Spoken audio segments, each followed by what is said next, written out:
মুখ্য অতিথি হিচাপে উপস্থিত আছে অসমৰ মাননীয় ৰাজ্যপাল প্ৰফেসৰ জগদীশ মুখী। বিশিষ্ট অতিথি হিচাপে উপস্থিত আছে অসমৰ মাননীয় মুখ্যমন্ত্ৰী সৰ্বানন্দ সোণোৱাল ডাঙৰীয়া।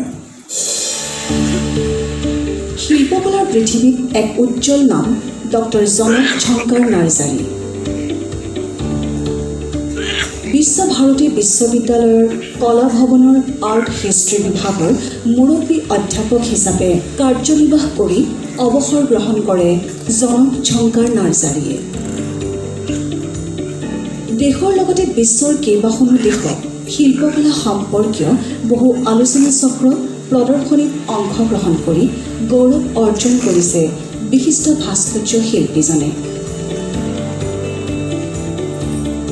এইজন বিশিষ্ট ভাস্কৰ্য শিল্পীলৈ স্বাধীন প্ৰতিদিন গোষ্ঠীয়ে আগবঢ়াইছে এক্সিলেন্স ইন আৰ্ট সন্মান।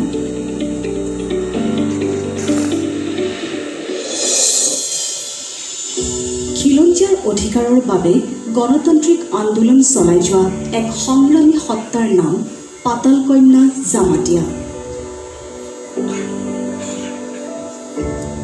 ত্ৰিপুৰা পিপুলছ ফ্ৰণ্টৰ প্ৰতিষ্ঠাপক তথা সভাপতি হিচাপে ত্ৰিপুৰাৰ খিলঞ্জীয়া লোকসকলৰ প্ৰাপ্য অধিকাৰৰ বাবে সংগ্ৰাম অব্যাহত ৰাখিছে পাতাল কন্যা জামাতিয়াই।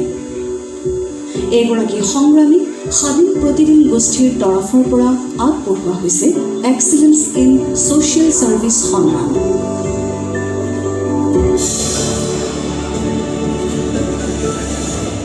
উচু খেলেৰে কেৰিয়াৰ আৰম্ভ কৰা যমুনা বড়ো ভাৰতীয় বক্সিং ক্ষেত্ৰৰ এক উজ্জ্বল সম্ভাৱনা।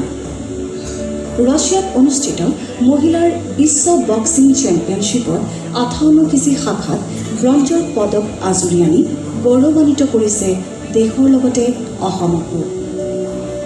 এইগৰাকী বক্সাৰকো স্বাধীন প্ৰতিদিন গোষ্ঠীয়ে যুটীয়াভাৱে আগবঢ়াইছে এক্সিলেন্স ইন স্পৰ্টছ সন্মান।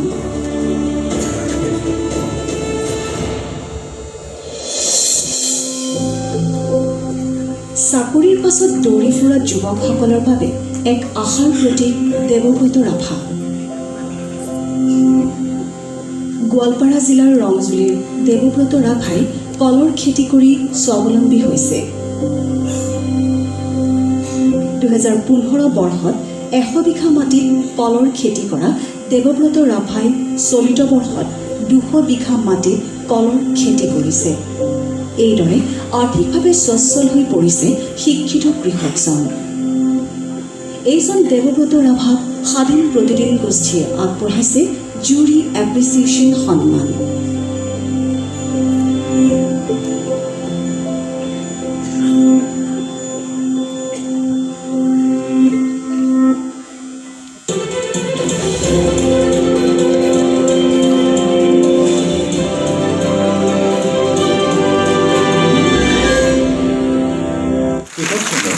দেৱব্ৰত ৰাভাক দিছিল 1500 টকা। এই দেৱব্ৰত ৰাভা এতিয়া এজন সফল কৃষক। আমি মঞ্চলৈ আমন্ত্ৰণ জনাইছোঁ দেৱব্ৰত ৰাভা। দেৱব্ৰত ৰাভাক বঁটাটি প্ৰদান কৰিবলৈ অনুৰোধ জনাইছোঁ মাননীয় মুখ্যমন্ত্ৰী সৰ্বানন্দ সোণোৱাল ডাঙৰীয়াক।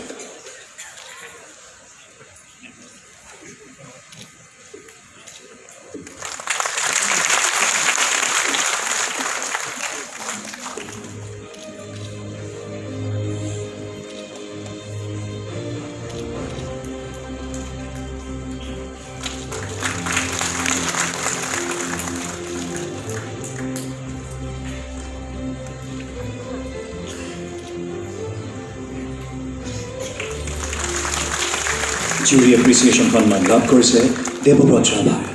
প্ৰদান কৰিছে আমাৰ অসমৰ মাননীয় মুখ্যমন্ত্ৰী সৰ্বানন্দ সোণোৱাল ডাঙৰীয়াই।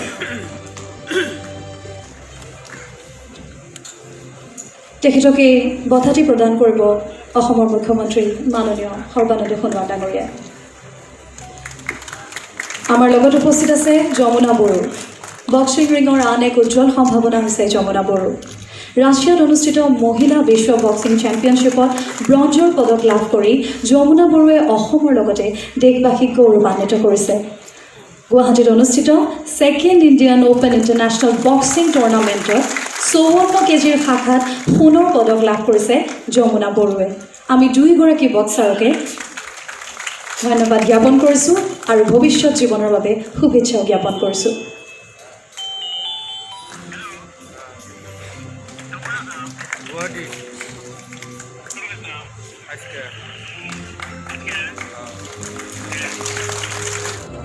তাৰপিছতে এয়া সংগ্ৰামী পাতাল কন্যা জমাতিয়া তেখেতক সন্মানটি প্ৰদান কৰিবলৈ অসমৰ মাননীয় মুখ্যমন্ত্ৰী সৰ্বানন্দ সোণোৱাল ডাঙৰীয়াক অনুৰোধ জনাইছোঁ।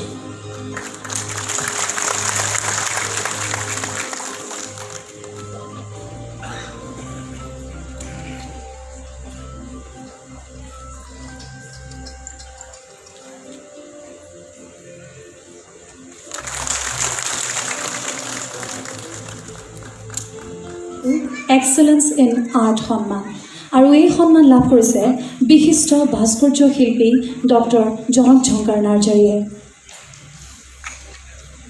তেখেতক আমি মঞ্চলৈ আমন্ত্ৰণ জনাইছোঁ। শ্ৰদ্ধাৰ শিল্পীগৰাকীক আমি মঞ্চলৈ আমন্ত্ৰণ জনাইছোঁ আৰু তেখেতক বঁটাটি প্ৰদান কৰিব অসমৰ ৰাজ্যপাল প্ৰফেচৰ জগদীশ মুখীয়ে। জনক ঝংকাৰ নাৰ্জাৰী 1948 চনত কোকৰাঝাৰত জন্ম লাভ কৰা বিশিষ্ট ভাস্কৰ্য শিল্পী ডক্টৰ জনক ঝংকাৰ নাৰ্জাৰী অসমৰ বাবে এক গৌৰৱ। বিশ্বভাৰতী বিশ্ববিদ্যালয়ৰ কলা ভৱনৰ আৰ্ট হিষ্ট্ৰী বিভাগৰ মুৰব্বী অধ্যাপক হিচাপে কাৰ্যনিৰ্বাহ কৰিছিল বিশিষ্ট শিল্পীগৰাকীয়ে। বিশ্বৰ বিভিন্ন দেশৰ কেইবাখনো আলোচনা চক্ৰৰ সৈতে তেখেত জড়িত। তেখেতক আমি এই চেগতে শুভেচ্ছা আৰু শুভকামনা জ্ঞাপন কৰিছোঁ।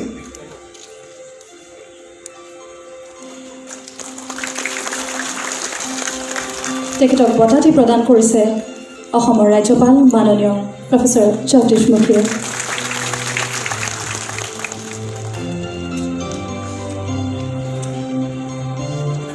ধন্যবাদ। জীৱনজোৰা সাধনা বঁটা এই সন্মান আগবঢ়োৱা হৈছে বিশিষ্ট সাহিত্যিক সাংবাদিক হোমেন বৰগোহাঁই।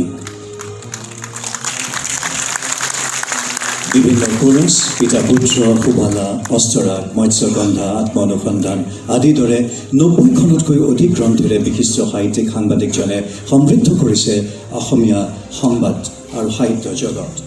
1932 চনত ঢকুৱাখানাত জন্ম লাভ কৰা হোমেন বৰগোহাঁইয়ে চৰকাৰী চাকৰি বাদ দি সংবাদ জগতত খোজ দিছিল। 1968 চনত নীৰাচল কাকতৰ সম্পাদকৰ দায়িত্ব গ্ৰহণ কৰে হোমেন বৰগোহাঁইয়ে। তেতিয়াৰ পৰাই কেইবাখনো সাপ্তাহিক আৰু দৈনিক কাকতৰ সম্পাদকৰ আসন অলংকৃত কৰে বিশিষ্ট সাহিত্যিক সাংবাদিকজনে। অসম সাহিত্য সভাৰ সভাপতিৰ আসন অলংকৃত কৰা বিশিষ্ট সাহিত্যিকজনে তৰুণ প্ৰজন্মক সন্ধান দিছে জীৱনৰ সফলতাৰ প্ৰাপ্তিৰ পথ, দেখুৱাইছে বৌদ্ধিক উত্তৰণৰ পথ। কেইবাটাও বঁটাৰে সন্মানিত হোমেন বৰগোহাঁইক ডিব্ৰুগড় বিশ্ববিদ্যালয় আৰু অসম কেন্দ্ৰীয় বিশ্ববিদ্যালয়ে সন্মানীয় ডিলিট উপাধি প্ৰদান কৰিছে। শ্ৰোতা সুধীবৃন্দ, এইবাৰ মঞ্চলৈ আমন্ত্ৰণ জনাইছোঁ বিশিষ্ট সাহিত্যিক সাংবাদিক Homen Borgohain.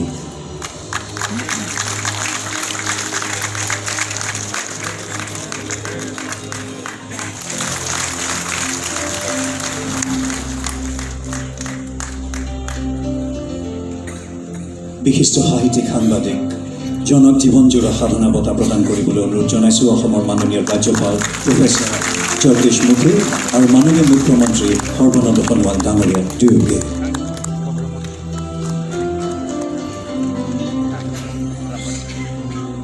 I request the Honorable Governor and the Honorable Chief Minister to present the Lifetime Achievement Award.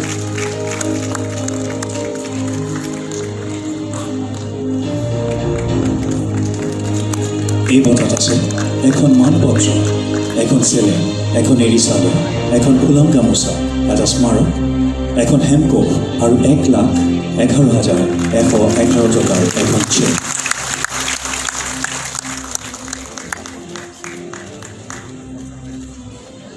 ধন্যবাদ।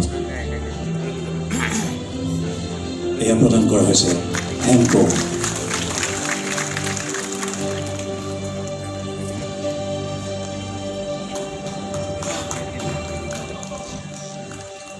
মাননীয় মুখ্যমন্ত্ৰী ডাঙৰীয়াই প্ৰদান কৰিছে 1,11,111 টকাৰ এখন চেক।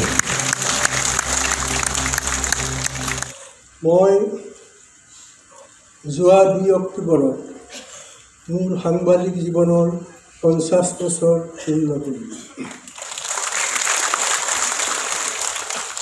মোৰ এতিয়া বয়স মাত্ৰ 87 বছৰ হৈছে। বহুতে সোধে, মই নিজকেও কেতিয়াবা সোধোঁ যে আৰু মই কিমান দিন সক্ৰিয় সাংবাদিকতা কৰিব পাৰিম। মই সাংবাদিকতাৰ ক্ষেত্ৰত মনে মনে যিজন মানুহক গুৰু বুলি গ্ৰহণ কৰিছোঁ, C.P. স্কট, মানচেষ্টাৰ গাৰ্জেনৰ বিশ্ববিশ্ৰুত সম্পাদক। তেওঁ 51 বছৰ সেইখন কাগজৰ সম্পাদক হৈ আছে। মই ইতিমধ্যেই 50 বছৰ পূৰ্ণ কৰিলোঁ আৰু মই আশা কৰোঁ যে আৰু কমেও মই 5 বছৰ সক্ৰিয় সাংবাদিকতা কৰি থাকিব পাৰিম। মই যে এইমাত্ৰ কৰোঁ যে C.P. স্কটক মই মোৰ সাংবাদিক জীৱনৰ গুৰু বুলি স্বীকাৰ কৰি লৈছোঁ। তেওঁৰ বিষয়ে ক'বলৈ গ'লে এখন মহাভাৰত হ'ব, সেইবোৰ কথা মই ক'ব নাযাওঁ।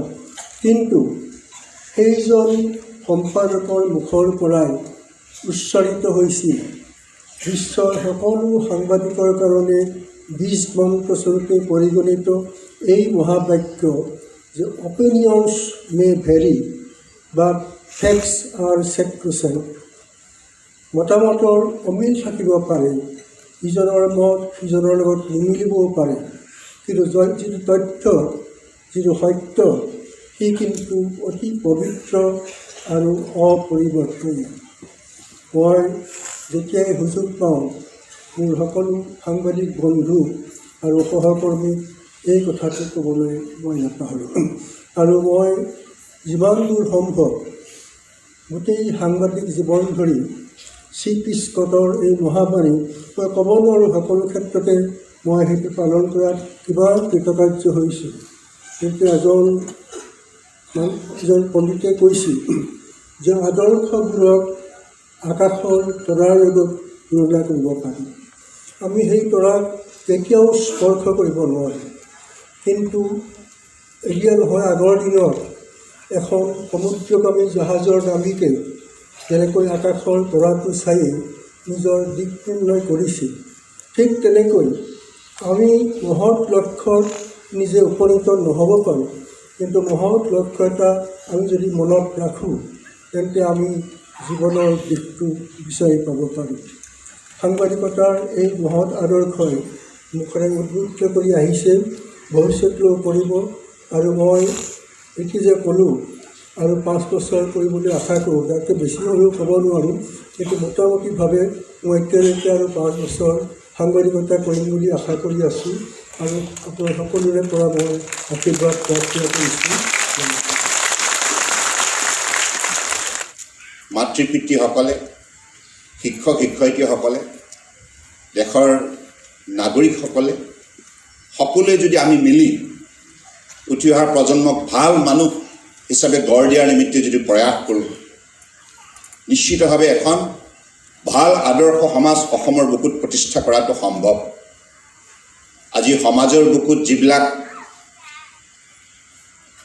কুসংস্কাৰ, অন্ধবিশ্বাস, সামাজিক ব্যাধি বিৰাজমান, ইয়াক আঁতৰ কৰা দায়িত্বটো আমি সকলোৱে সমূহীয়াভাৱে ল'ব লাগিব।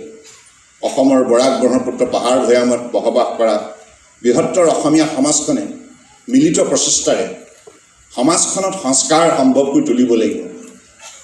য'ত পৰিষ্কাৰ তাতেই সংস্কাৰ। গুৰুসকলে এই বাণীৰে আমাৰ সমাজখনক বিশেষভাৱে উৎসাহিত কৰি আহিছে আৰু উত্তম পথৰ সন্ধান দিছে। মানৱীয় প্ৰমূল্যবোধৰ দ্বাৰা প্ৰতিগৰাকী ব্যক্তিক আদৰ্শ নাগৰিক হিচাপে গঢ় দিয়াৰ নিমিত্তে পৰামৰ্শ প্ৰদান কৰি গৈছে। মই ভাবোঁ আমি চৰকাৰত আছোঁ, আপোনালোকে নিৰ্বাচিত কৰিছে, এইখন চৰকাৰ জনপ্ৰতিনিধি নিৰ্বাচিত কৰিছে। এতিয়া আমাৰ কাম কাজৰ ওপৰত চোকা দৃষ্টি ৰখাৰ দায়িত্ব সংবাদ মাধ্যমে ল'ব লাগিব, চোকা দৃষ্টি ৰাখিব লাগিব। কাম কাজ ভাল হৈছে নে বেয়া হৈছে এইবিলাক কথা গঠনমূলক দৃষ্টিভংগীৰে আপোনালোকে পৰ্যালোচনা কৰিবই লাগিব। মইতো সদায় আহ্বান জনাই আহিছোঁ, আপোনালোকে আমাৰ কাম কাজৰ ওপৰত চোকা দৃষ্টি ৰাখিব, কাৰণ আমিও ভাল কাম কৰিবলৈ আহিছোঁ। কিন্তু গোটেই কামখিনি কৰোঁতে ক'ৰবাত ত্ৰুটি বিচ্যুতি আছে নে নাই, বা আপোনালোকৰ দৃষ্টিত ধৰা পৰিছে নেকি, এই কথাবিলাক সূক্ষ্মভাৱে আপোনালোকে পৰ্যালোচনা কৰি আছে আৰু কৰি যাব লাগিব। স্বাধীন প্ৰতিদিন গোষ্ঠীয়ে নিৰ্ভীকতাৰে এই কামত আত্মনিয়োগ কৰাৰ বাবে আপোনালোকৰ আজিৰ তাৰিখত সমাজখনত গ্ৰহণযোগ্যতা আছে। গতিকে আগন্তুক দিনত আমি এইটোৱে আপোনালোকৰ পৰা আশা কৰিম যে আপোনালোকে অধিক দৃঢ়তাৰে ইতিবাচক দৃষ্টিভংগীৰে সমাজখন শক্তিশালী কৰাৰ যাত্ৰাত আত্মনিয়োগ কৰক, নিৰ্ভীকতাৰে সাংবাদিকতা কৰক। সমাজখনে ভাল বেয়া ইয়াৰ মাজত থকা পাৰ্থক্যটো বিচাৰি উলিয়াব পাৰে, সেইখিনি সমাজৰ বিবেকত শক্তি আছে, বিবেচনা আছে। গতিকে মই বিশ্বাস ৰাখিছোঁ যে আগন্তুক দিনত নিশ্চিতভাৱে আমি সকলোৱে মিলি অসমখন এখন ভাৰতবৰ্ষৰ বুকুত শক্তিশালী আদৰ্শ ৰাজ্য হিচাপে গঢ় দিয়াৰ নিমিত্তে প্ৰয়াস কৰিম। আজি এইখন সভাত কেইবাগৰীয়া সত্ৰাধিকাৰ প্ৰভু আছে।